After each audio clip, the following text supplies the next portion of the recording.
Marc Fiorentino. Je crois que ça fait un moment qu'on l'attend, elle arrive et effectivement on a aujourd'hui un effet qui est un effet...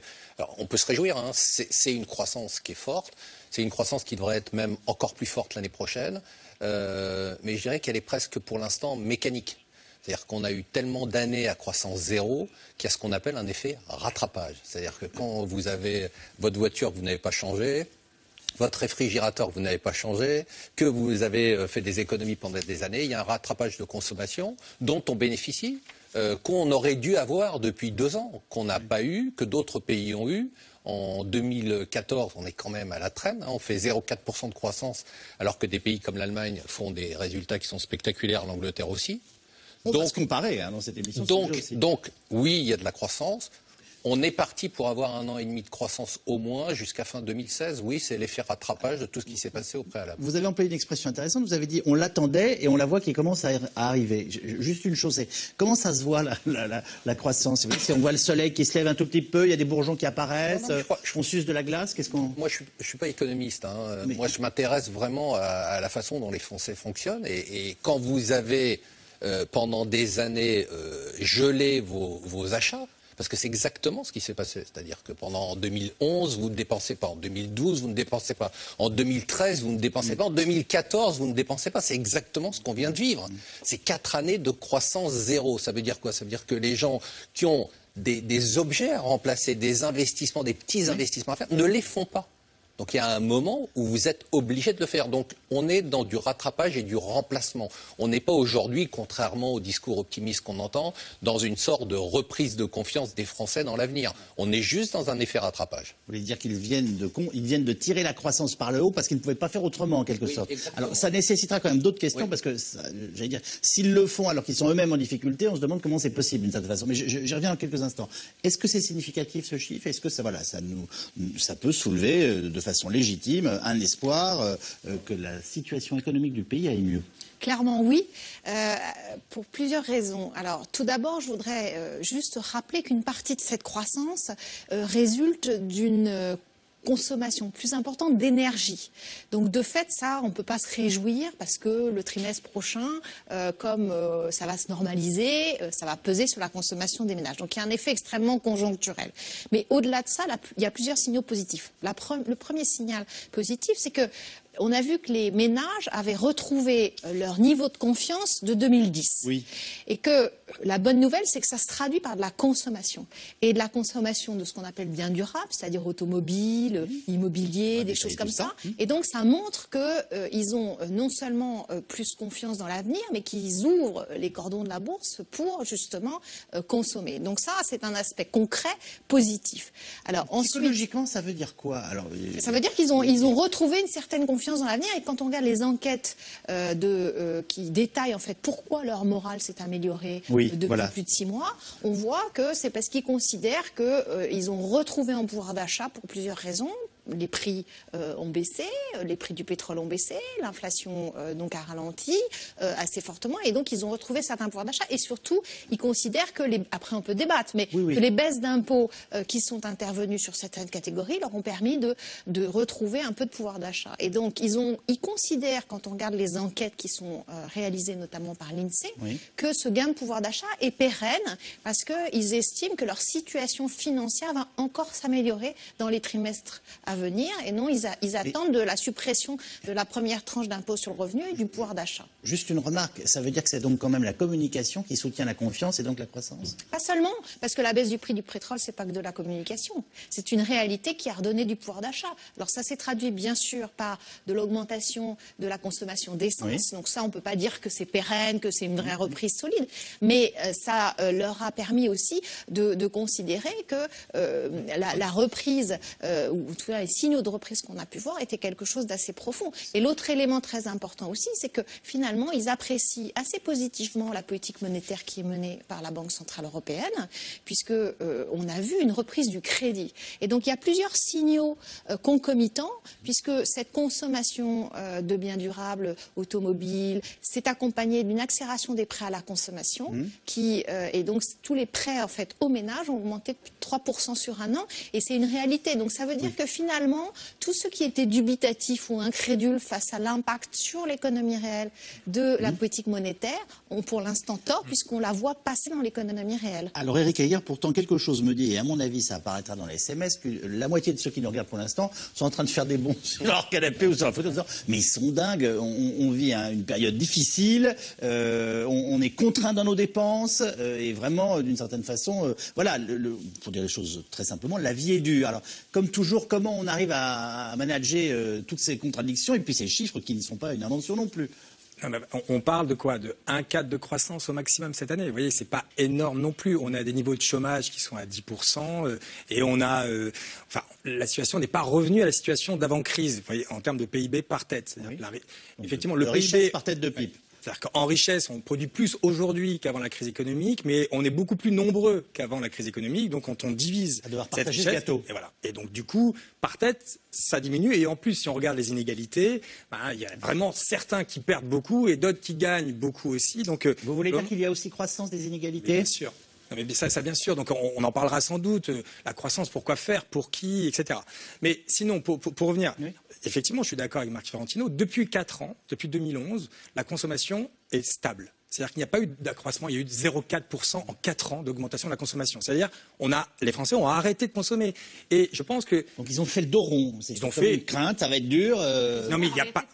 c'est-à-dire qu'ils consomment la même chose. Ils n'ont pas augmenté leur consommation, mais puisqu'on est plus nombreux, la consommation par tête a diminué. C'est-à-dire qu'un Français consomme moins aujourd'hui qu'il consommait en 2011. Donc, oui, c'est compliqué pour avoir des carnets de commandes quand il n'y a plus de consommation. Donc, il y avait à la fois plus de consommation en interne, donc les carnets de commandes des entreprises baissaient, et en externe, entre 2012 et 2014, l'euro s'est apprécié. Donc, on a perdu en compétitivité en dehors de la zone euro, et à l'intérieur de la zone euro, les pays du Sud, l'Espagne, l'Espagne, le Portugal, certains pays du Sud qui baissaient leurs salaires. Donc, on perdait en compétitivité. Donc, les carnets de commandes à l'extérieur baissaient. Il y avait moins de consommation. Et je crois que la leçon qu'on peut tirer de ce chiffre-là, c'est que la consommation est repartie parce qu'il y a une manne pétrolière. C'est 20 milliards ce transfert de revenus des pays producteurs vers la France. 20 milliards qui arrivent d'un coup. 20 milliards, c'est un point de PIB. Donc forcément, la consommation repart.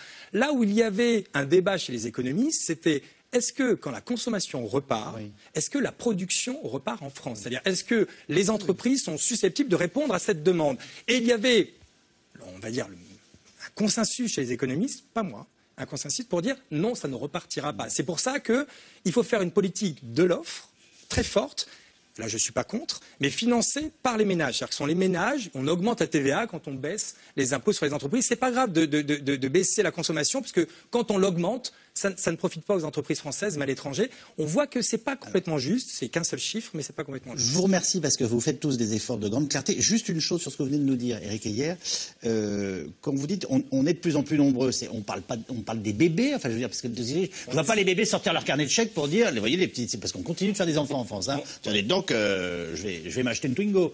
Oui, on est 0,5% de plus chaque année. Oui. Donc en 4 ans, on est 2%. Donc ce sont les chiffres mêlés de la natalité et la mortalité. Et la mortalité. Un seul. Plus l'immigration. Oui. Avant de vous donner la parole, on va découvrir le premier reportage, si vous le voulez bien. Et nous découvrirons de près après ces notions de consommation. C'est donc, on va dire, la bonne surprise de ce début d'année. La consommation des ménages tire la croissance vers le haut. Les Français commencent à vouloir changer de voiture, plus 2,2%. Le froid a tiré la consommation énergétique, cela nous a été dit par nos invités, plus 3,9%. Quant aux biens de consommation, plus 1,4%. Pour le prêt-à-porter, l'équipement de la maison, les fameuses tablettes, smartphones et autres écrans plats. Chez les commerçants, on est loin de crier victoire. Vous allez l'entendre, mais l'atmosphère est visiblement au soulagement, ou en tout cas décrispée. Barbara Steck avec Arnaud Fora et Joël Lefebvre. Et si la reprise était là? Après une année 2014 morose, la croissance repart à la hausse. Et au classement européen, les Français font partie des bons élèves. Avec ses 0,6% de croissance, la France fait moins bien que l'Espagne, mais mieux que l'Allemagne et le Royaume-Uni. Moteur de ce résultat, les Français, qui retrouvent progressivement le goût de la consommation, plus 0,8% au premier trimestre 2015. Il y a effectivement un frémissement dans le chiffre d'affaires concernant des secteurs d'activité comme l'équipement de la personne, c'est-à-dire le prêt-à-porter, l'homme, femme, enfant, les accessoires, comme l'équipement de la maison, comme également les produits technologiques, c'est-à-dire les tablettes, les smartphones. Pour ce représentant des centres commerciaux, il faut encore que le réflexe d'achat s'installe. Si on leur montre des chiffres qui leur indiquent que ça va mieux, il est clair que ce sera probablement un signe très favorable pour que de temps en temps, en tout cas, ils se décoincent et qu'ils passent à l'acte d'achat. Qui dit confiance dit dépense, un cercle vertueux qui peine pour le moment à s'inscrire durablement. Je vais avoir ces modèles comme ça en fonte, colorés. D'accord. Ce genre de modèle. Ah. Après des pertes considérables l'année dernière, ce magasin d'ameublement voit doucement son chiffre d'affaires remonter. Alors, au niveau de la consommation, on avait vu une petite reprise au niveau du mois de mars. Donc avec l'arrivée des beaux jours, on a vraiment eu un beau mois de mars. Mais le mois d'avril, on a vraiment une perte à nouveau de fréquentation et à la fois de chiffres. Et le mois de mai suit cette tendance-là. Vous voyez, par exemple, on est sur un pont de jour férié, on devrait avoir du monde et c'est relativement calme. J'ai envie de reconsommer quand même un petit peu parce que bon, on a une année 2014 quand même qu'il faut dire assez morose. Voilà. Et je pense que là, il y a vraiment une envie à nouveau quand même de ressortir, de refaire des achats, mais c'est assez timide. Reste donc à savoir si l'essai sera transformé au deuxième trimestre. Pas sûr, car dans le détail, les chiffres de l'INSEE révèlent un équilibre précaire. Au premier trimestre, il y a quelque chose d'assez particulier qui s'est passé, c'est qu'il a fait des températures de saison, c'est-à-dire il a fait normalement froid, alors qu'au quatrième trimestre, il avait fait très très doux, l'automne était très doux. Du coup, les dépenses de chauffage avaient été très basses comparativement à l'automne par rapport à ce qui est usuel dans le quatrième trimestre. Et le fait que les températures étaient normalement basses, il a fait normalement froid l'hiver, ça a entraîné un rebond de la consommation d'énergie, c'est-à-dire de gaz et d'électricité principalement. Chauffage énergie plus 3,9%. Le secteur de la construction et du logement lui reste négatif. Résultat des chiffres contrastés, malgré une conjoncture favorable. La baisse du prix du pétrole joue sur l'inflation et donc redonne indirectement du pouvoir d'achat aux ménages, puisque à revenus en euros courants donnés, une baisse des prix donne du pouvoir d'achat aux ménages et peut expliquer en partie le rebond de certains postes de la consommation sur l'automobile ou sur d'autres. Et d'autres facteurs encourageants pour la consommation restent à venir, avec les allègements fiscaux. Les exemptions fiscales permettent aussi aux consommateurs de se projeter dans les prochains mois et donc de consommer un peu plus maintenant en comparaison des impôts qu'ils ne payeront pas à la fin de l'année. Et donc ça, c'est un mécanisme par contre qui est très conjoncturel puisqu'au bout d'un moment, il va falloir quand même redresser la barre des comptes publics. Cette année, 3 millions de Français devraient sortir de l'impôt, autant de futurs consommateurs. Alors, on a quand même beaucoup de questions à vous poser. Je termine quand même mon tour avec vous, Pascal Perry. Tellement de Français se plaignent d'avoir des difficultés. On se dit, mais comment se fait-il qu'ils arrivent à tirer vers le haut la consommation à un moment ou à un autre? C'est vraiment parce qu'on ne peut plus faire autre chose que changer la bagnole et changer de frigo? Oui, enfin, il y a ces phénomènes, mais il y a aussi le fait que l'État a rendu 9 milliards d'euros de levée fiscale. Il y a un crédit d'impôt, on a redistribué des impôts de façon négative, en quelque sorte, aux consommateurs, qui retrouvent un peu de consommation. Bon, il y a aussi le fait... Vous voulez dire que ça, c'est de l'impôt non prélevé? Oui, c'est de l'impôt non prélevé. Bon, il y a quand même des phénomènes qui sont marquants, qui sont profonds et structurels. Oui. Par exemple, le taux d'épargne qui reste très élevé. On a tous compris que l'épargne, c'est de l'argent qu'on ne consomme pas. Pourquoi est-ce que les ménages épargnent? Parce que, contrairement à l'idée que renvoie ce reportage, parce qu'ils ont peur. Parce que l'épargne, c'est souvent une épargne de précaution. On anticipe l'avenir. On sait que les déficits d'aujourd'hui, c'est la dette de demain. Donc, on prépare l'avenir. Mais il y a, à l'inverse, c'est vrai, des anticipations positives des chefs d'entreprise. Quand on regarde, moi je travaille au contact d'entreprises, quand on regarde les business plans pour les années qui viennent, on voit que les chefs d'entreprise prévoient un petit peu de croissance et donc ce sera plutôt bon pour l'économie. Mais le phénomène qui est montré dans ce reportage, ça montre que les consommateurs en reviennent à peut-être un peu de consommation plaisir, ce qui s'explique d'ailleurs. On vit dans un monde qui est relativement anxiogène. Je note malgré tout que sur les produits de grande consommation, il y a une guerre. Vous êtes en train de m'annoncer des vacances un peu plus joyeuses que prévu, non? Oui, sans doute un peu plus joyeuses que prévu. La guerre des prix dans la grande distribution a joué un rôle, mais malgré tout, quand on rentre dans le détail, il était question de véhicules tout à l'heure, de voitures. Je note que Dacia a vendu 1 100 000 véhicules l'an dernier. Donc finalement, que la consommation des ménages dans ce domaine, elle est plutôt orientée par le prix que par la valeur. J'ai une question de téléspectateur, la première de l'émission, qui est la suivante. Le patriotisme économique français existe-t-il ou est-ce une illusion pour gogo? me dit... Ça existe en ça partie. Existe Ouais. Pensez qu'il y a des... Ça existe en partie, mais c'est marginal. C'est un phénomène marginal. Entre ce qui est déclaratif et le comportement réel des consommateurs, il y a un grand écart en réalité. Donc vous voulez dire qu'on fait des déclarations d'amour à l'industrie et aux produits français et qu'après on finit par acheter des théières chinoises. On achète des prix très souvent, surtout quand il s'agit de commodités. Oui. C'est important ce qui a été dit, c'est-à-dire qu'on est quand même dans une recherche toujours de prix bas. Et là-dedans, le Made in France n'est pas très bien placé. Donc c'est de la com. Hein. C'est pas grave, hein, c'est de la com positive, tant mieux, mais c'est de la com. C'est quand même embêtant parce qu'on fait des émissions à longueur de temps où on explique. Oui, mais alors par exemple pour les voitures, on a raté le haut de gamme, donc on est resté coincé dans le milieu de gamme. Et puis alors là, vous m'expliquez que on en sort, mais progressivement. On était mauvais en haut, en bas, on est trop cher. On se demande ce qu'on va vendre. Alors c'est intéressant parce qu'en fait, ça nous ramène quand même à la croissance en général, parce que la croissance, c'est pas que la consommation. Hein. Non. Oui.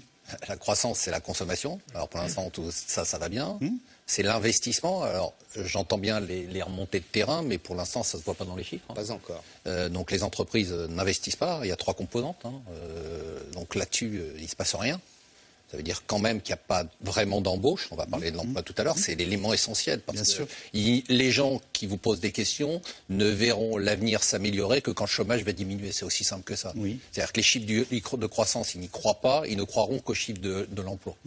Et pour l'instant, les chiffres de l'emploi, on ne les voit pas s'inverser. La troisième composante, c'est le commerce extérieur. Et c'est ce que vous dites. C'est-à-dire qu'on est dans un commerce extérieur dont les chiffres sont désastreux, malgré la baisse de l'euro. C'est-à-dire que là, on a un alignement de planète, hein, on l'a dit plein de fois. C'est-à-dire qu'aujourd'hui, on a toutes les conditions les plus favorables qu'on pourrait souhaiter dans un environnement économique. C'est-à-dire l'euro qui baisse, le pétrole qui baisse et les taux d'intérêt à zéro. En théorie, on ne peut pas avoir mieux comme environnement économique. On ne peut pas avoir mieux. C'est-à-dire que pour faire pousser dans le jardin, vous avez tout. Hein. Alors tout le monde parle d'alignement de planète, mais c'est le bon terme. On ne peut pas avoir d'environnement plus favorable. Malgré ça, on s'aperçoit notamment la baisse de l'euro, normalement, aurait dû faire booster notre commerce extérieur. Notre commerce extérieur, pour les problèmes de positionnement dont vous parlez tout à l'heure, il est dramatique. Mais par définition... Et ça tire la croissance vers le bas. Oui. C'est-à-dire qu'aujourd'hui, il n'y a qu'un moteur sur 3 qui a redémarré. Par définition, excusez-moi, mais les alignements, c'est pas fait pour durer, les alignements de planète.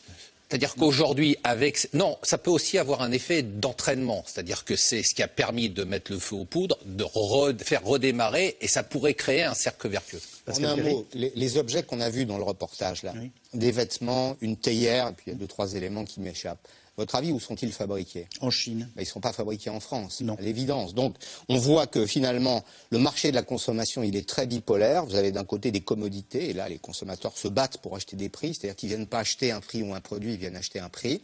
Puis de l'autre côté du marché, il y a la recherche de valeur, d'expérience, de bien-être, de garantie, d'assurance, si vous voulez, tous ces éléments qui font qu'on aime consommer en réalité.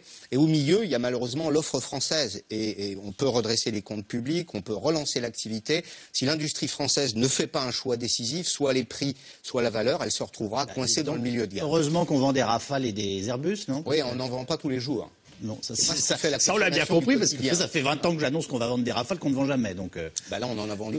On en vend pas mal en ce moment. Eric. Une petite précision quand même, parce que dans la comptabilité nationale, on ne regarde pas si c'est français ou étranger. On regarde si c'est produit en France ou à l'étranger. Donc peu importe que ce soit une entreprise française, mais implantée en France, c'est considéré comme français de ce point de vue-là. Donc attendez-moi, quand on sort notre petite Toyota à Valenciennes, elles sont considérées comme des voitures françaises. La firme est japonaise, exactement. Mais c'est du français qui sort. Voilà, exactement. Et puis ça fait travailler des salariés en France. Donc attention à ce Made in France, etc. On peut avoir une relance de la consommation qui profite à la production industrielle. C'est ce qui s'est produit. La production industrielle a fait plus 1,3%. Le trimestre dernier. Donc c'est bien en France où on a produit un peu plus, peu importe si c'est une entreprise française ou pas française, ça fait travailler des salariés français. Oui, il faut quand même distinguer. On ne regarde pas si finalement, quand on vend des Renault qui sont produites à l'étranger, finalement, ça ne rentre pas dans le PIB français. Dans ces plus 1,3% concernant l'industrie du pays, on intègre quoi en gros pêle-mêle? Les voitures, les avions, toute l'industrie. L'industrie. Oui. Et alors, ça c'est la première chose. Attention, la consommation, il n'y a pas de. Est-ce que c'est produit en France ou à l'étranger, en tout cas dans la comptabilité nationale. Le deuxième point de Marc Fiorentino en disant attention, l'investissement n'a pas repris, l'emploi n'a pas repris. Alors ça, c'est de l'économie. C'est-à-dire que globalement, on sait très bien que le démarrage, c'est forcément de la demande. Et puis, ça se transforme en vraie reprise économique le jour où l'investissement repart et l'emploi repart. Et ça, on sait que ça met entre 2 et 3 trimestres. Donc c'est en cela où, aujourd'hui, on a l'alignement des planètes. Mais avant, il faut dire que l'alignement des planètes était complètement défavorable. C'est-à-dire qu'on avait un euro qui s'appréciait, on avait une politique monétaire qui était moins expansionniste qu'ailleurs, on avait un prix du pétrole élevé, donc on avait un alignement négatif. Maintenant, il est favorable et l'emploi et l'investissement, c'est dans 2-3 trimestres. Donc il faut, aujourd'hui, c'est pour ça que c'est fragile, mais on ne peut pas dire, attendez, ça repart pas. L'emploi ne repart pas, l'investissement ne repart pas, donc ça veut dire que ça ne repart pas. C'est juste ça l'économie, il faut attendre encore 2 trimestres. Mathilde Lemoine. Il faut dire plusieurs choses. Premièrement, le prix du pétrole est déjà remonté. Donc l'aspect, quand même, l'aspect positif sur le revenu des ménages va s'atténuer. Puis là, on va mettre un peu moins la chaudière. Deuxièmement, le moral des entrepreneurs français est beaucoup plus sensible à la consommation intérieure, donc à la consommation des ménages français, qu'aux exportations ou qu'à la demande internationale. Donc il va y avoir un décalage. Est-ce qu'on peut espérer pour les chefs d'entreprise, nous portons nous-mêmes notre consommation et notre économie. Oui, et la corrélation est assez forte, c'est-à-dire que l'effet d'entraînement entre les deux est assez significatif. Donc ça veut dire que ce qu'on voit aujourd'hui sur la consommation devrait se traduire par une amélioration du moral des ménages et donc des perspectives d'investissement. Les entrepreneurs français ont révisé à la hausse leurs perspectives d'investissement en 2015 à 7%, alors qu'en début d'année, ils prévoyaient d'augmenter leurs investissements que de 3%. Donc ça, c'est des éléments intéressants et je pense qu'on est quand même dans un effet d'enchaînement relativement positif. Alors en revanche, la vraie question, comme toujours, c'est de savoir est-ce que les entreprises françaises ou qui produisent sur le territoire français sont capables de répondre à cette demande. Ce qu'on voit, ce qu'on a vu au premier trimestre, c'est que non, parce que les importations ont explosé. Et donc on se retrouve depuis maintenant au moins 8 ans, puisque c'était le début de notre déficit commercial, on se retrouve dans cette situation où chaque accélération de la consommation des ménages français se traduit par une accélération des importations parce que les entreprises françaises ne savent pas répondre à la demande. Et donc là, c'est un problème d'offre. Et quand vous regardez le niveau de production industriel, il est encore très inférieur à son niveau d'avant-crise, près de 20%. Et dans certains secteurs comme l'automobile, c'est 30%. Et vous regardez quelle a été la demande mondiale pendant ce temps-là. C'est-à-dire que, est-ce qu'à l'étranger, les gens ont augmenté leur demande d'automobile ou de produits, par exemple, électriques ou de tous les produits de consommation? Oui, ça a explosé pendant la crise dans le monde. Donc, en fait, c'est vraiment une question de qu'est-ce que les entreprises françaises sont capables d'apporter aux consommateurs français pour justement répondre à cette nouvelle demande qui a évolué. Pour être tout à fait sincère, est-ce que vous nous dites gentiment depuis le début de l'émission qu'une hirondelle ne fait pas la croissance et qu'en gros, mais qu'il ne faudrait surtout pas qu'on démoralise ceux qui nous regardent ce soir parce qu'alors après on aura une espèce de spirale négative. Non, c'est quand même mieux que ça, non? Non, c'est mieux que ça ce qu'on est en train de dire. Enfin, je pense, en tout cas, moi ce que je pense, c'est qu'on a de quoi faire de la croissance pour les 2 ans qui viennent, jusqu'à fin 2016. Donc, comme Manuel Valls nous dit, on vise les 1, il n'a pas dit on va le faire, il dit on vise les 1,5% de croissance en 2015. C'est de l'ordre du raisonnable? 2015, c'est raisonnable, et plus en 2016, c'est anticipé par pas mal de gens. Donc là-dessus, je dirais qu'on est 2 années devant nous. Je rappelle qu'un 5, c'est le point où on commence normalement à baisser le chômage peu ou prou. Mécanique que ça, mais oui, enfin c'est ce qu'on dit. Mais non, mais enfin. C'est pas aussi mécanique. Donc, ce qu'on est en train de dire, c'est globalement, aujourd'hui, on était vraiment en retard par rapport à un nombre de pays incroyable. Donc aujourd'hui, on rattrape un peu notre retard. Ce qu'on fait n'a rien de spectaculaire. C'est du rattrapage d'investissement, c'est du rattrapage de consommation. Et on aura toujours notre commerce extérieur qui va nous plomber. Donc ça, ce moteur-là, à mon avis, mais malheureusement, c'est comme ça. Ça fait des années. Ça ne date pas de l'année dernière, ni de ce gouvernement, ni du précédent. J'ai l'impression que j'ai toujours connu ça. Bon. Donc voilà. Donc on est j'irai jusqu'à fin 2016, on est dans un horizon qui est relativement dégagé. Maintenant, la vraie question, à mon avis, c'est de se dire, pour qu'on ait une croissance durable, il faut qu'on ait un repli du chômage. Et le repli du chômage, il ne va pas se faire à un 5 ou à un 6, sans visibilité, un repli durable. Oui. Parce que là, avec ce chiffre qu'on a, oui, l'emploi devrait repartir de façon marginale. Arrêter de se dégrader et repartir de façon marginale. Mais ce n'est pas ça le sujet. C'est que même s'il se réduit ou il arrête de se dégrader, il faut qu'il baisse de façon durable pour qu'on ait une reprise économique durable. Je ne suis pas très fier de ce que je vais vous dire, mais les baby-boomers vont commencer à quitter le marché du travail. Donc on se dit aussi... 2020. Voilà. Oui, on n'y est pas encore. Hein. On n'y est pas encore. Ça suffira pas. Alors ça, je l'ai tenté comme ça. Non, mais vous avez raison, parce que c'est le grand espoir du gouvernement. C'est-à-dire que tout repose sur ça. Mais c'est pas suffisant. C'est-à-dire qu'aujourd'hui... En tout cas, ça ne fait pas une politique, ça c'est sûr. Non, il va falloir quand même faire ce qu'on fait d'autres pays, on va en parler, c'est prendre des mesures. Et il y a un double phénomène, c'est que les salaires continuent d'augmenter plus vite que les gains de productivité, donc mécaniquement on crée du chômage. Oui. Il y a aussi un phénomène qui est lié au numérique, à la digitalisation de l'économie, c'est-à-dire que la croissance elle est liée notamment à la digitalisation de l'économie, à la transformation, si vous voulez, numérique, et qu'elle ne crée pas d'emplois, au contraire même, elle en détruit. Donc je crois qu'il faut réexaminer peut-être les fondamentaux, se dire qu'on peut aller vers un monde dans lequel il y aura moins d'emplois, on va d'ailleurs vers un monde dans lequel il y a moins d'emplois, et peut-être que la fonction du politique c'est d'anticiper tout ça, c'est de se dire est-ce qu'on peut produire de la croissance? Oui, sans doute, on peut produire de la croissance. Est-ce qu'on aura moins de travail à distribuer? Oui. Est-ce qu'il ne faut pas revoir la question du temps de travail? Dans mon esprit, est-ce qu'il ne faut pas baisser le temps de travail à certains endroits pour l'augmenter à d'autres? Je vais prendre un exemple tout simple. Est-ce que ça a de l'intérêt de payer quelqu'un pendant 7 heures à surveiller une machine qui tourne, quand finalement la machine se surveille elle-même et mieux? Non, ça n'a pas d'intérêt. On peut le payer moins de temps. En revanche... Pardonnez-moi, sauf que ça a un effet quand même, je dirais, à caractère social et donc au bout du compte économique qui n'est pas totalement à négliger. Je ne suis pas en train de vous dire qu'il faut maintenir ou inventer des emplois qui n'existent pas ou qu'on a besoin de plus 40% de jardiniers dans les mairies françaises, mais on voit de temps à autre un petit peu à quoi ça sert aussi. Regardez la grande distribution, par exemple. On va bientôt passer de façon dématérialisée en caisse. Bon, qu'est-ce qu'on fera des caissières? On va peut-être leur donner un emploi valorisé à l'intérieur du magasin. C'est-à-dire qu'elles vont se réapproprier le conseil, le commerce. En revanche, il y a des secteurs dans lesquels il faudrait augmenter le temps de travail, notamment le secteur des services, parce qu'on ne gagne pas de productivité sur le temps. Donc je pense que le logiciel du temps de travail légal, il est totalement à revoir dans la société de demain. J'ai rêvé ou j'ai vu une information, mais peut-être que je ne suis pas très précis sur mon chiffre, qui indiquait que les robots allaient manger la moitié des emplois américains d'ici 2020. Oui. Les robots, la moitié des emplois américains d'ici 2020. La transformation digitale du commerce en Grande-Bretagne a détruit 20% d'emplois dans le commerce, dans les points de vente physiques. Donc il faut s'habituer à ça. Mais on peut reconvertir les salariés qui travaillaient dans ces points de vente à faire d'autres choses. Je ne dis pas ça pour être catastrophiste, mais enfin, avec l'aide de la numérisation, vous le dites. Enfin, je ne sais pas, moi. C'est pas tout à fait ça, si je peux me permettre. C'est d'abord, c'est pas les robots, mais c'est la digitalisation et l'économie numérique. C'est pas 2020, c'est sur les 10 à 15 ans, et c'est pas tous les emplois, c'est les emplois dits intermédiaires. Donc, oui, c'est quoi les emplois intermédiaires? À mon avis, ça intéresse un certain nombre de ceux qui nous regardent.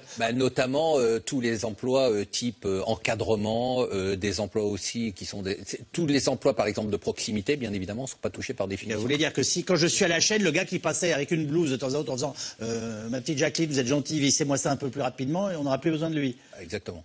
Et puis, attention, juste pour terminer, on finira par plus avoir besoin de Jacqueline. Parce non. Alors c'est ça qui, non, mais ça c'est très important parce que mais vous êtes sur un point qui est à mon avis le point crucial qui permet de comprendre comment il y a qu'une, malheureusement on ne veut pas l'accepter en France, mais il n'y a qu'une seule manière de réduire le chômage. Elle est dramatique. Elle a été adoptée aux États-Unis, elle a été adoptée en Angleterre, elle a été adoptée en Allemagne. C'est-à-dire qu'il y a un besoin d'emploi. Il y a aujourd'hui des catégories dans lesquelles non pourvues, qui sont des catégories dans lesquelles le salaire est extrêmement bas. Oui. Donc on est en train de nous dire, on ne veut pas faire comme l'Angleterre. L'Angleterre est en plein emploi, les États-Unis sont en plein emploi, l'Allemagne est en plein emploi, mais la réalité, c'est que c'est un plein emploi low cost. Oui. Mais il n'y a pas d'autre solution. C'est-à-dire que je ne suis pas en train de dire qu'il faut qu'on fasse que du low cost, oui, bien sûr. Mais on est en train d'expliquer pourquoi tout ça est lié. C'est-à-dire qu'on est en train de dire que les emplois intermédiaires, il n'y en aura plus. Il va malheureusement rester des emplois low cost. Et il va falloir à un moment ou à un autre qu'on accepte l'idée que pour réduire le chômage, il faut qu'on accepte des emplois qui sont des emplois low cost. C'est terrible, il y a un poids social. Vous nous annoncez une drôle de société là. Mais j'ai bien compris que c'est pas votre souhait, mais donc quand on vient critiquer l'Angleterre ou l'Allemagne ou les États-Unis en disant ah oui mais à quoi ça sert d'avoir des gens qui travaillent mais finalement pour gagner peu d'argent, c'est complètement faux de dire ça. C'est-à-dire qu'il vaut mieux déjà travailler qu'être au chômage et ensuite pour la croissance on revient à la croissance Et on voit les chiffres de croissance aux États-Unis, en Allemagne et en Grande-Bretagne. Quand on n'a pas de chômage, ou un chômage, on est proche du plein emploi, on a de la croissance. On crée de la violence, non, aussi de la violence sociale, parce que. Moi, je ne sais pas s'il y a beaucoup. Je ne vais pas vous dire qu'on va nous réinventer. Excusez-moi, mais la violence. Le chômage est une violence épouvantable. On est tous bien d'accord. Mais... C'est la pire. La violence sociale en Allemagne aujourd'hui, je ne la connais pas. Éric Heyer. Je pense qu'il y a plein de choses qui ont été dites, mais peut-être qu'on va revenir sur le dernier point. Je pense qu'on ne peut pas comparer les États-Unis et l'Allemagne sur le marché du travail. Aux États-Unis, ils ne sont pas au plein emploi. Même s'ils ont 5% de chômage, le taux d'emploi est largement en dessous du taux d'emploi d'avant-crise économique. Oui. C'est-à-dire que globalement, c'est beaucoup de chômeurs découragés qui ne sont pas revenus. C'est pour ça que la banquière centrale Yellen, qui avait mis une cible de taux de chômage en disant quand on sera à 5%, je durcirai ma politique monétaire. Là, elle dit bon, je ne regarde plus le taux de chômage, je regarde le taux d'emploi. Mais quand vous nous dites, parce que cette phrase elle est extraordinaire quand même, c'est beaucoup de chômeurs découragés qui ne sont pas revenus. Oui. Ça veut dire quoi? Qu'ils restent chez eux? Oui. Mais l'allocation chômage, c'est... Ah bah oui, d'accord, mais la pauvreté a augmenté. Je pense que c'est pas un scoop ce que je viens de dire. La pauvreté a augmenté aux États-Unis. Et d'ailleurs, pour dire qu'il n'y a pas de plein emploi aux États-Unis, c'est que les salaires ne progressent pas. Normalement, quand vous êtes au plein emploi, les salaires progressent parce que vous avez du mal à recruter. Donc là, pour le coup, y compris les autorités monétaires aux États-Unis, considèrent que les États-Unis, le vrai taux de chômage, lorsqu'on corrige de ce phénomène-là, il est à 9% aujourd'hui. Donc ils sont pleins. Le vrai est à 20% parce qu'on a 6 millions de chômeurs. Non, mais on n'en a pas 3. Mais je ne suis pas en train de dire que la France est au plein emploi. Mais dire que les États-Unis sont au plein emploi, je crois qu'on ne peut pas le dire aujourd'hui. Par contre, l'Allemagne, oui. Effectivement, l'Allemagne est proche du plein emploi. Mais alors attention, l'Allemagne, effectivement, il y a un problème démographique. C'est-à-dire qu'eux, ils sont de moins en moins nombreux. Ils n'ont pas de bambins. Oui. Donc effectivement, ça aide à arriver au plein emploi. Et effectivement, ils ont créé des petits boulots, des boulots à 3, 4 euros de l'heure. Il y a 2,5 millions d'Allemands qui sont à 4 euros de l'heure. Alors c'est possible de le faire quand vous avez des prix de l'immobilier qui sont extrêmement faibles. Alors je pense que l'un des soucis... Berlin, c'est pas cher. Mais oui, c'est qu'aujourd'hui, en France, vous voyez, mais proposer des boulots à 4 euros, 5 euros de l'heure, quand vous avez des loyers qui explosent, c'est impossible. Vous voyez que, du coup, c'est pour ça que toute situation sur le marché du travail, que l'on réforme, pourquoi pas, doit s'accompagner de réformes aussi sur le marché des biens et services pour permettre, effectivement, de vivre avec un salaire qui serait extrêmement faible. On élargit nos curiosités avec cette question. Comment font les Irlandais? Nous partons maintenant à Dublin, où le tigre celtique s'est donc remis à rugir, avec 4,8% de croissance en 2014. Les Irlandais sont tout simplement champions d'Europe. On parle d'un pays qui était considéré comme au bord de la faillite et d'ailleurs mis sous tutelle du FMI il y a peu, en 2008. La potion fut rude, austérité, réforme pendant 6 ans, baisse des fonctionnaires, mais aussi des salaires, augmentation de l'âge de la retraite et de certaines taxes, sans toucher à la sacro-sainte fiscalité des entreprises. Les exportations sont en hausse de 14%. Il reste pourtant 10% de chômeurs en Irlande et 240 000 Irlandais ont quitté leur pays. François-Xavier Rigaud, Joël Lefebvre.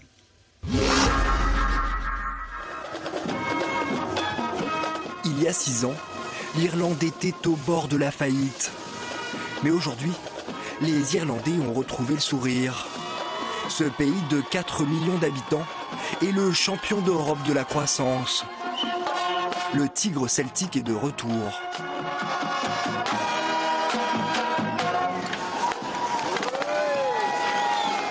Le pays était dans un état terrible. Et au lieu de protester, au lieu de brûler les banques, les gens ont dit, bon, nous avons fait une grande erreur, il faut résoudre ces problèmes. Et comme ça, on avait suivi une politique d'austérité avec la fiscalité. On avait augmenté les impôts, on avait réduit les dépenses de l'État. Il y avait une baisse de salaire entre 15 et 20%. On avait augmenté l'âge de la retraite. On avait suivi une politique qui était austère, mais qui était aussi raisonnable. Ces 6 années d'austérité budgétaire semblent porter leurs fruits. En 2014, la croissance était de 4,8%. Une performance similaire est attendue pour cette année encore. Cette croissance irlandaise est dopée par les exportations, en hausse de 14% en 2014. Ce chef d'entreprise spécialisé dans l'optimisation du rendement laitier a vu ses résultats bondir à l'international ces 2 dernières années. 90% de notre chiffre d'affaires, on le fait à l'export. Et la France, c'est notre plus gros client. On est arrivé en 95 et on a plus de 4000 clients. Pour vous, l'exportation, c'est capital? C'est vital. La chute de l'euro par rapport au dollar n'est pas étrangère à ce retour de la croissance irlandaise et au boom de ses exportations. Mais selon ce patron de PME, la crise financière de 2008 aurait aussi eu des effets bénéfiques sur le comportement des banques et des investisseurs envers les entreprises. C'est très différent, parce qu'aujourd'hui, les banques et les investisseurs sont intéressés par l'économie réelle, avec de la technologie, avec de vrais gens. C'est une révolution. Aujourd'hui, c'est beaucoup plus facile d'accéder à des sources de financement à court et à long terme. C'est aussi une des explications de cette sortie de crise. Un autre facteur a facilité cette sortie de crise. Le taux d'imposition des entreprises en Irlande est l'un des plus bas d'Europe, 12,5%. Un taux qui incite de nombreuses multinationales dans les nouvelles technologies et dans l'industrie pharmaceutique à s'implanter dans l'île. Ces entreprises tirent à elles seules l'économie irlandaise vers le haut. Je suis sûr que votre gouvernement aimerait que je dise que nous sommes un paradis fiscal. Mais nous ne sommes pas qu'un pays avec un taux d'imposition des entreprises à 12,5%. Nous sommes un pays qui parle anglais. On aide les entreprises à exporter. On est une porte d'entrée vers le plus grand marché de consommateurs du monde, le marché européen. Une des raisons qui poussent les entreprises américaines à s'installer ici, c'est qu'ils ont ici une mini-version de toutes les entreprises qu'ils ont chez eux. Donc s'ils veulent collaborer entre eux, c'est facile de faire ça ici. Néanmoins, pour la population, ces 6 années d'austérité ont laissé des traces. Aujourd'hui, près d'un tiers des Irlandais vit en situation de précarité. Pendant 20 ans, Paul Langella était ingénieur dans le bâtiment. Depuis le début de la crise, il est chauffeur de taxi. Je pense que ça s'améliore, mais vraiment doucement. La classe moyenne ne profite pas de cette reprise. Les salaires ont fortement baissé depuis la crise. De nombreux impôts et taxes ont été créés, la TVA a augmenté, les prestations sociales ont diminué, les allocations familiales pareil. Et maintenant ils veulent nous rajouter un impôt sur l'eau potable. Le taux de chômage en Irlande atteint aujourd'hui les 10%. Et encore, il ne prend pas en compte la fuite massive des Irlandais. Depuis 2008, ils sont 240 000 à être partis tenter leur chance à l'étranger. Qu'est-ce qu'il faut retenir de ce qui s'est passé en Irlande ? C'était très intéressant parce que le responsable de la Fédération des exportateurs irlandais disait, en gros, ça marche parce qu'on parle anglais. Et en fait, c'est vrai. Donc finalement, l'économie, c'est quelquefois assez simple. Et c'est 20% des exportations irlandaises vont vers les États-Unis et 20% vers le Royaume-Uni. Oui. Et donc 2 pays qui ont connu une croissance beaucoup plus rapide que le reste de la zone euro. Et quand on regarde la Grèce, elle exporte principalement vers l'Italie qui est en récession. Donc finalement, des choses assez simples font l'économie d'un pays. Mais au-delà de ça, il y a plusieurs éléments, c'est-à-dire que l'Irlande, comme la Grèce, ont baissé les coûts de production à peu près dans les mêmes proportions, mais l'austérité était supérieure en Grèce par rapport à ce qu'on a observé en Irlande, puisqu'ils ont réduit leur déficit en Irlande d'à peu près 6 points de PIB, en Grèce c'est à peu près 8 points de PIB. Donc on voit bien que ça a été, la pilule a été plus amère en Grèce et donc ça a pesé sur l'activité économique. Donc les Irlandais ont été plus dynamiques et plus rapides dans la reprise et ont une potion moins amère. C'est ce qui explique ce phénomène. Et enfin, ils ont assaini leur système bancaire de façon assez dramatique, mais ça a permis aussi... Ça veut dire quoi, assainir leur système bancaire ? Ça veut dire qu'ils ont sorti toutes les créances pourries pour faire en sorte que les banques puissent reprêter à nouveau à l'économie, tout simplement. Et ça, l'Europe a mis énormément de temps à le faire. Qui les a assumé, ces créances ? Alors la dette publique, mais en même temps, ils n'ont pas eu besoin de faire de l'austérité de façon aussi importante qu'en Grèce, parce qu'ils ont un système fiscal, malgré ce qu'on a pu voir sur le taux d'impôt sur les sociétés, qui a un rendement qui est suffisant aussi pour éviter une austérité très importante. Et en zone euro, on a mis énormément de temps à assainir le système bancaire, ce qui fait que quand il y a des créances pourries dans les comptes des banques, en fait, elles ne prêtent pas à l'économie et il a fallu que Mario Draghi, le président président de la Banque Centrale Européenne, pousse pour que l'union bancaire soit mise en place et qu'enfin on applique la même posture à l'ensemble de la zone euro. On ne peut pas, Éric Heyer, voir ce reportage sans se dire ils ont réglé une bonne partie de leurs problèmes en 6 ans. Alors avec des sacrifices très durs, mais vous comprenez ce que je veux dire? On se dit, est-ce que c'est la méthode qu'il faut? Non, mais le cas irlandais est sympa comme le cas espagnol à analyser parce que c'était montré avant la crise économique comme les meilleurs élèves de la classe européenne et puis pendant la crise comme les pires. Exactement. Et vous voyez, c'était pas à cause des dépenses publiques, c'était pas à cause du déficit, c'était pas à cause de la dette publique. Ils étaient en excédent budgétaire avant la crise économique, ils avaient une dette publique qui était à 40 points de PIB. Donc vous voyez, la crise est venue pas parce qu'il y avait un endettement public et déraisonnable, au contraire. Et pourtant, c'est eux qui ont subi le plus fort choc de la crise économique, parce qu'ils n'ont toujours pas retrouvé leur niveau d'avant-crise, les Irlandais. Et donc, mais ça a été dit par Mathilde Lemoine, c'est-à-dire que globalement, ils ont fait un peu, alors en Espagne c'était la bulle immobilière, mais en gros c'était l'endettement privé qui allait beaucoup trop haut et de façon déraisonnable. Et donc quand la crise est arrivée, il fallait que ces agents privés se désendettent. Et c'est ce désendettement qui a provoqué la récession. Et pour éviter la dépression, la plus forte dépression, c'est l'agent public qui a socialisé cette dette. Et, vous voyez, et du coup, aujourd'hui, la dette publique en Irlande est sans commune mesure, sans comparaison avec ce qu'on peut trouver en France. Pourtant, on dit qu'on est en faillite nous, depuis un moment, mais la dette publique est largement au-dessus. Mais c'est pas grave, on a une dette publique qui est importante et on espère que le secteur privé se remette petit à petit pour faire un peu de croissance économique. Donc, ce que ça veut dire, c'est que... Chez nous, on dit que c'est grave les dépenses publiques et les Irlandais, ils en pensent quoi?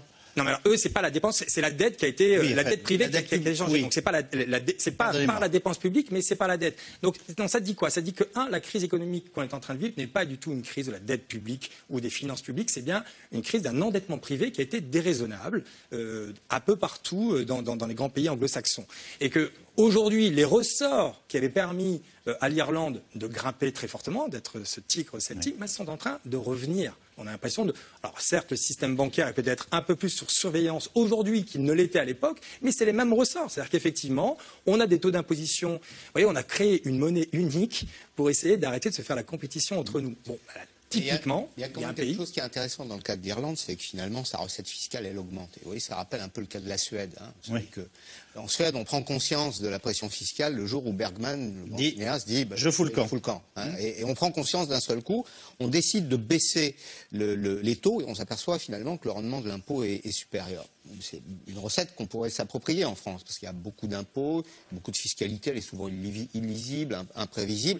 Et donc, ça montre qu'une vraie stratégie fiscale, qui serait par exemple favorable à l'investissement, on l'a vu d'ailleurs au début de l'émission, on a évoqué le surplus de consommation, peut-être que les milliards redistribués aux consommateurs jouent un rôle, si vous voulez. Puis, il y a un autre élément qui est intéressant dans le cas de l'Irlande. Vous avez vu, il y a le nom d'une très grande compagnie, là, à un moment qui s'affiche. Google, c'est ça, GAFA, Google, Amazon, Facebook, Apple. En réalité, l'Irlande a attiré ces très grandes entreprises, et vous le savez sans doute, mais à chaque fois que vous achetez des produits sur Google Shopping, à chaque fois qu'un annonceur paye une facture à Google France, ou à Google Royaume-Uni, ou à Google Allemagne, ça termine sur le compte de Google Irlande, en réalité. Donc il y a probablement quelque chose à réfléchir autour du modèle irlandais. Moi, je pense effectivement comme vous qu'il vaut peut-être mieux être français qu'être irlandais, surtout quand on est chômeur, surtout quand on est malade. Enfin, je veux dire, c'est pas un modèle, en tout cas, qui est soluble dans notre psychologie collective. Mais il y a quand même 2-3 leçons de bonne gouvernance, notamment fiscale, à retenir. Avant de faire... On peut pas tous être irlandais. Si on fait tous la même stratégie, on ne sera pas tous gagnants. Ah, certainement. Alors, avant de donner la parole dans quelques instants à Marc Fiorentini, on va découvrir notre dernier reportage qui, cette fois-ci, nous emmène en Grèce. Vous venez de nous en parler, Mathilde Lemoine. En Grèce, où ça ne s'arrange pas. Le pays a renoué avec la récession au premier trimestre. Le ministre des Finances a expliqué qu'il ne restait que 15 jours de liquidité pour la Grèce. Le gouvernement affirme ne pas pouvoir rembourser les prochaines échéances de la BCE. 6 milliards d'ici le mois d'août. 40 milliards d'euros de dépôts ont fui le pays, par ailleurs, depuis décembre dernier. Et l'on parle de plus en plus d'un recours au référendum afin de placer Athènes face à ses responsabilités.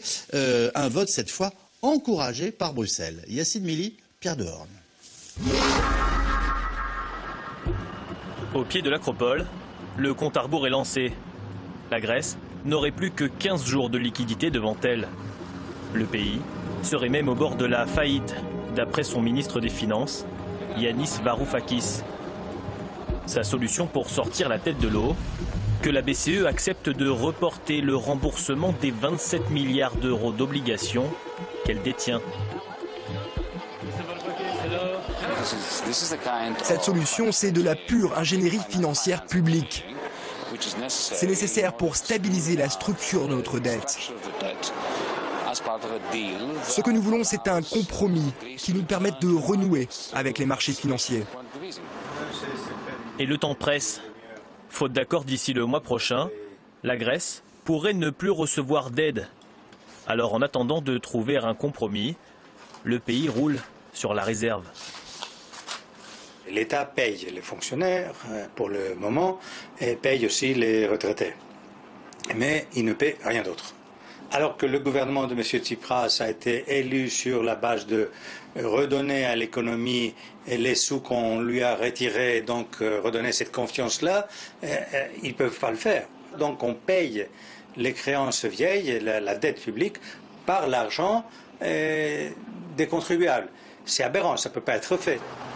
À défaut de pouvoir rembourser ses dettes, la Grèce pourrait-elle à terme quitter la zone euro?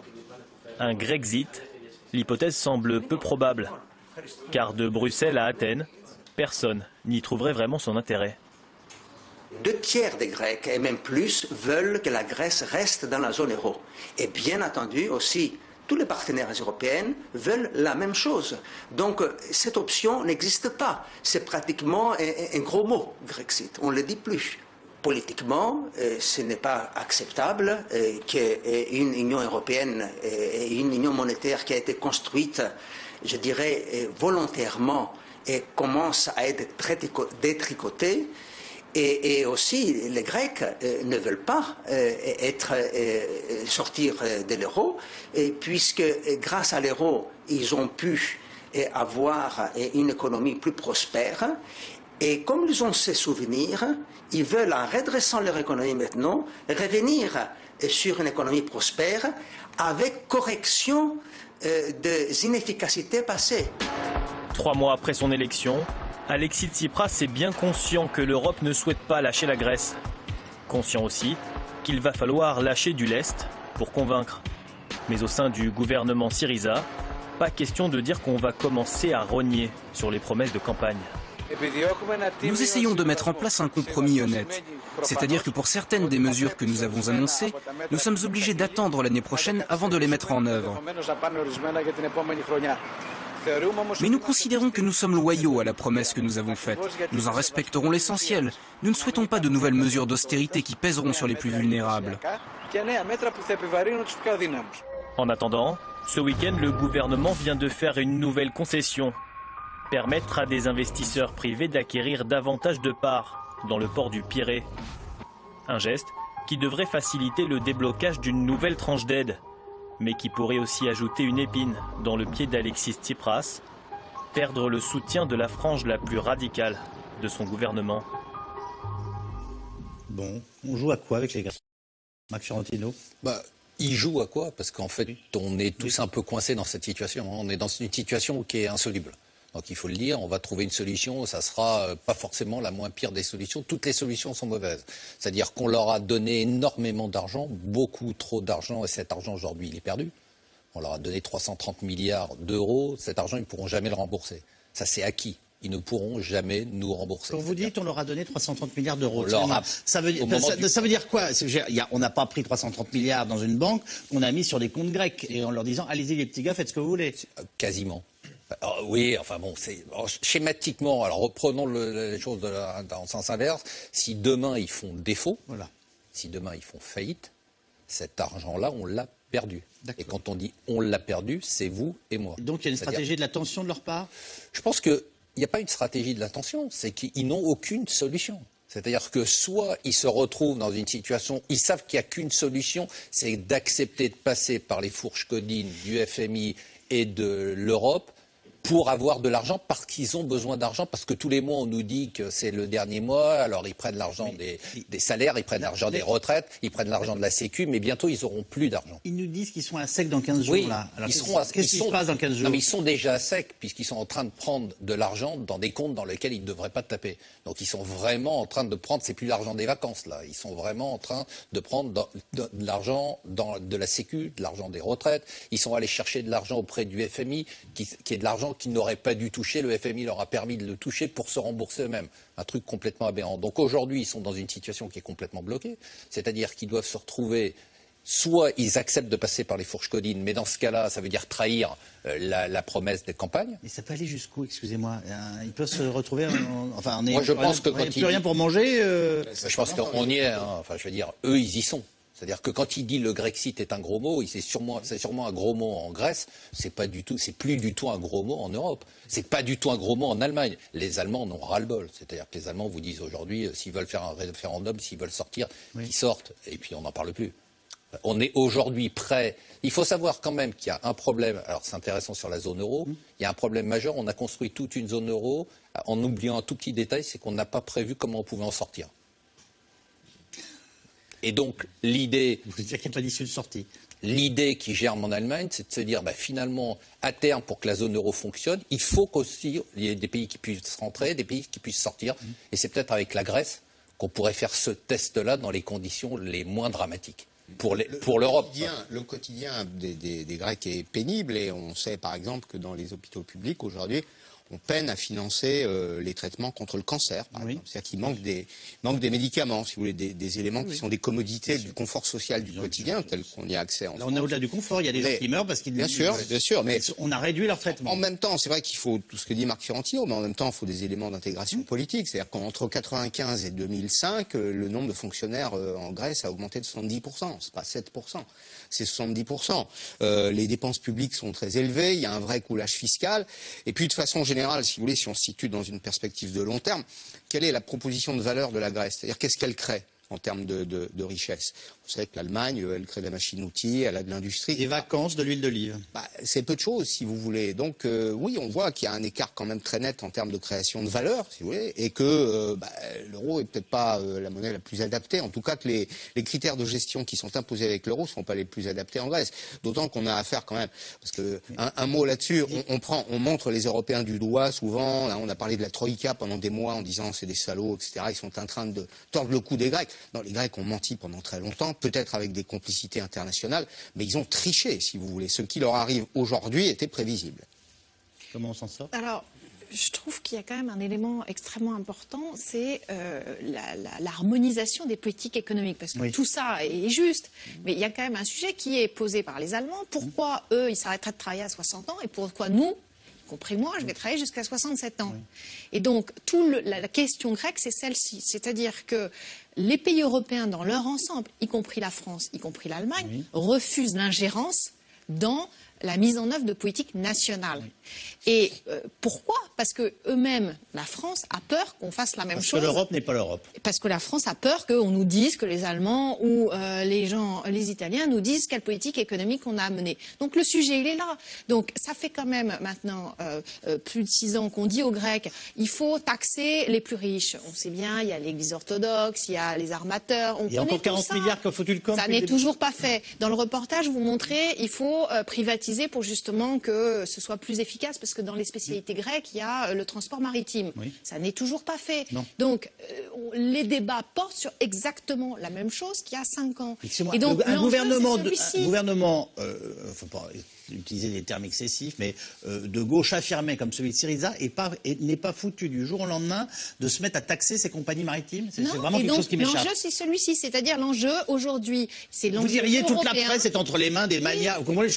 Mais donc, c'est quelle est la capacité des Européens à mettre en place dans la zone euro la même politique économique. Et depuis le début de la crise, c'est l'éléphant au milieu du salon et personne ne veut y aller.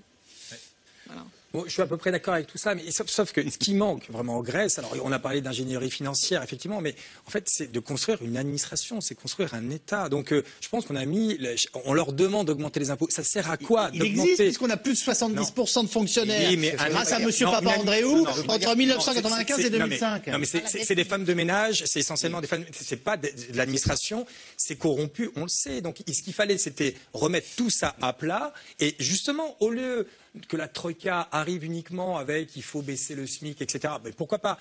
Mais arrive avec des fonctionnaires européens qui savent mettre en place un État, qui savent prélever l'impôt et dire voilà comment on va faire, voilà on va vous former. Ouais. Aujourd'hui, ça ne sert pas, ça sert strictement à rien d'augmenter la TVA en Grèce. Il n'y a personne pour les prélever. Donc il faut tout reconstruire. Et je crois qu'aujourd'hui, le problème, c'est qu'on l'aborde que sur le problème financier et pas mais comment ces personnes-là, comment la Grèce a été abordée effectivement, qu'est-ce qu'ils vont produire et est-ce qu'ils ont un État, est-ce qu'ils ont des cadastres? Il faut repartir de zéro. Et je pense que depuis 20 ans, on fait effectivement n'importe quoi avec la Grèce. Eux, on fait n'importe quoi dans un premier temps. Nous, on a fermé les yeux. Et là, aujourd'hui, on va beaucoup trop loin. C'est-à-dire qu'on leur demande de faire à peu près 2 points d'excédent budgétaire chaque année. Mais personne n'est capable. Et ça pendant 25 ans. Mais personne n'est capable de le faire, surtout si on n'a pas d'État. Donc, il faut tout reconstruire à zéro. Et donc, ça ne va pas être qu'un problème financier, ça va être aussi un problème de reconstruction d'un État et d'une économie. Nous filons aux questions SMS.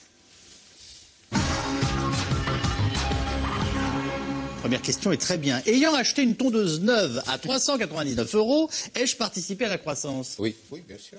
Bon. C'est grâce à lui Elle était importée c'est grâce à lui qu'on a cette croissance-là. Ça dépend si elle était importée. Bravo. Ça dépend. Non, attention, ça dépend si elle était importée ou pas. Bravo, merci, vous êtes formidable. Pardonnez-moi, qu'avez-vous ajouté? Ça dépendait si elle était importée ou si l'assemblage des pièces a eu lieu en France ou pas. C'est la différence entre la tonte de la pelouse et la tonte par les impôts, n'est-ce pas, qui est autre chose. Bientôt, il y aura un robot pour tondre la pelouse. Oui, ça existe déjà. Dites-moi où est la croissance. Elle n'est pas dans mon porte-monnaie, nous dit un téléspectateur ou une téléspectatrice. Et voilà, je vous disais en début d'émission, c'est clair que... C'est la vraie question. Et on le voit aussi aux États-Unis, c'est-à-dire que la limite, c'est que la croissance des salaires reste extrêmement faible, voire stagne complètement. Ouais. Et donc, la croissance ne vient pas de l'emploi et de l'augmentation des salaires. C'est la limite du chiffre que vous mettiez en avant dans cette émission. Puis il y a un autre phénomène, c'est l'écart constant et de plus en plus important entre le pouvoir d'achat et le vouloir d'achat. C'est-à-dire que la place de la tentation est grande. Aujourd'hui, on voit qu'on peut consommer beaucoup plus qu'il y a 10 ou 20 ans. Les technologies de l'information et de la communication, des produits, les smartphones qui coûtent très cher. Il y a des centres de dépenses nouveaux qui sont apparus, qui sont d'ailleurs des dépenses contraintes.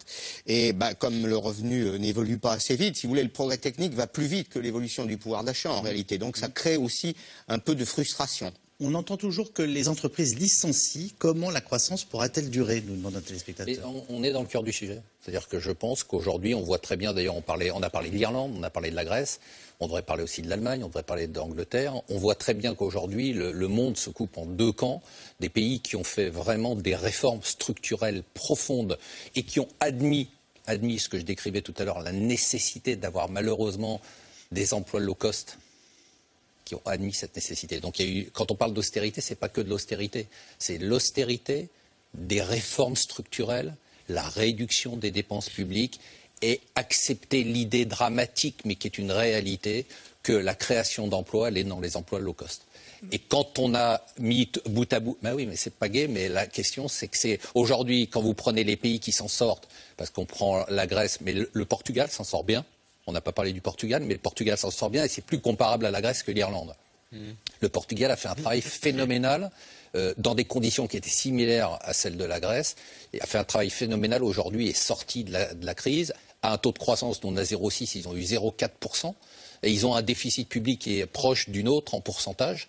Ils ont pris des mesures qui sont des mesures spectaculaires. Ils ont fait baisser leur chômage de façon dramatique. Mais en prenant des mesures qui sont des mesures qu'on ne prend pas aujourd'hui. Donc pour répondre à la question générale sur la croissance aussi, Si on veut avoir de la croissance, il faut prendre des mesures qui sont des mesures courageuses. Je vous bouscule un peu sur vos réponses pour qu'elles soient un peu plus courtes afin qu'on puisse varier les questions. Que voulez-vous exporter? Nous avons fermé usine après usine, nous dit un téléspectateur ou une téléspectatrice. Non, c'est pas tout à fait vrai. Enfin, l'agroalimentaire, c'est un secteur, un poste d'importation important. Je crois que c'est 160 milliards par an. Oui. L'aéronautique, le secteur du spatial, l'industrie chimique, l'industrie de la pharmacie. Malgré tout, on vend aussi des voitures et des machines-outils à l'extérieur. Non, on ne peut pas dire que la France n'est pas quelques qualités à vendre dans ce domaine. Il faut ajouter tous les services qu'on oublie à chaque fois. On exporte des services culturels, on exporte des services de construction, et ça, notre balance de services est excédentaire. Il faut juste rappeler, on est la 5e puissance exportatrice au monde. Oui. Donc on a des exportations. La bourse peut-elle remonter à 6000 points avec un crack derrière? Allô, monfinancier.com. Oui, tout est possible parce qu'aujourd'hui, on est à des niveaux qui sont des niveaux extrêmement élevés et qui peuvent continuer à monter. Aux États-Unis, on a un niveau record parce qu'il y a énormément de liquidités. Donc le reste. Souvent passer des questions sur la bulle financière en disant de toute façon c'est pas fini, etc., etc. En fait, ils ont raison de s'inquiéter, non? Oui, ils ont raison de s'inquiéter, mais pas tout de suite. C'est-à-dire que l'idée, c'est de dire aujourd'hui, vous connaissez le raisonnement, les taux sont à 0%, le livret A c'est 1%, ça sera 0,5%, le contrat d'assurance vie c'est 2%, donc il n'y a pas d'alternative, donc il faut acheter de la bourse. C'est pour ça que les bourses montent pour l'instant. La question, c'est que si on est dans un schéma dont on a parlé de façon générale de croissance qui n'est pas une croissance durable, et ça c'est possible, à terme, la bourse ne peut pas continuer à monter. Ce sont les classes moyennes qui pourraient relancer la consommation, il y a une téléspectatrice ou un téléspectateur, mais elles payent toujours plus d'impôts, en particulier les impôts locaux. C'est vrai? Oui, bien sûr. Oui, les impôts locaux augmentent. L'impôt sur le revenu des personnes physiques augmente aussi d'ailleurs pour les classes moyennes, ce qui a été gagné. Alors, vous savez qu'on est passé sous la barre des 48% de Français de foyers fiscaux. Il y a 37 millions de foyers fiscaux de mémoire. Hein, il y a 47% de ces foyers fiscaux qui payent l'impôt sur le revenu. Donc on a sorti de l'impôt une partie des classes populaires, et peut-être que c'était une bonne idée pour doper la demande, mais en même temps c'est payé par d'autres, et c'est payé notamment par les classes moyennes qui payent effectivement de plus en plus d'impôts, impôts sur le revenu, impôts locaux, qui n'ont droit pratiquement à rien et qui sont donc pris en étau. Et puis il faut aussi qu'il y ait une montée en gamme pour que leur salaire augmente. Oui. Et c'est là où je ne suis pas du tout d'accord avec ce que nous dit Marc Fiorentino depuis le début de l'émission, c'est-à-dire il cite que les modèles où on fait du low cost social, mais il y a aussi les pays du Nord. Et donc on peut tout à fait monter en gamme par formation, accompagnement des salariés pour justement les classes moyennes puissent produire des biens qui sont demandés par le monde entier, des nouveaux biens, des nouvelles demandes. Les robots, certes, vont supprimer des emplois, mais il va y avoir d'autres types de biens qu'on n'imagine pas aujourd'hui qui vont vous pousser à consommer. Et c'est cette montée en gamme qui peut créer aussi des choses positives. Et donc, les modèles proposés par Marc Fiorentino, totalement déprimants, ne sont pas les seuls au monde. Est-ce vertueux de vouloir une croissance illimitée dans un monde aux ressources limitées? Non, mais c'est une vraie question. Hein. C'est-à-dire que c'est une question, à quoi sert la croissance économique? Est-ce qu'elle est bien répartie? Parce que finalement, si c'est peu de personnes qui reçoivent cette croissance économique, le bien-être ne va pas être augmenté. Et surtout, quel est le mode de production qui permet d'avoir cette croissance? Si cette croissance, on entend dire qu'elle n'est pas soutenable parce qu'elle repose sur la dépense publique, alors effectivement, peut-être qu'il y en a un peu trop, mais pour moi, si elle n'est pas soutenable, c'est qu'elle repose sur un mode de production qui ne permettra pas à nos petits-enfants d'avoir un monde qui soit respirable. Donc il faut effectivement réfléchir à comment on produit et comment on redistribue ces richesses. Et ça, c'est quand même la question prioritaire, me semble-t-il, avant de regarder ce 0,6% de croissance. Qui va profiter d'abord de cette éventuelle croissance, me demande un téléspectateur? Tout le monde. La croissance bénéficie à tout le pays, et notamment, qui dit croissance, dit rentrée d'impôts supérieure. Et donc, pour le déficit budgétaire, c'est quand même très important. Oui.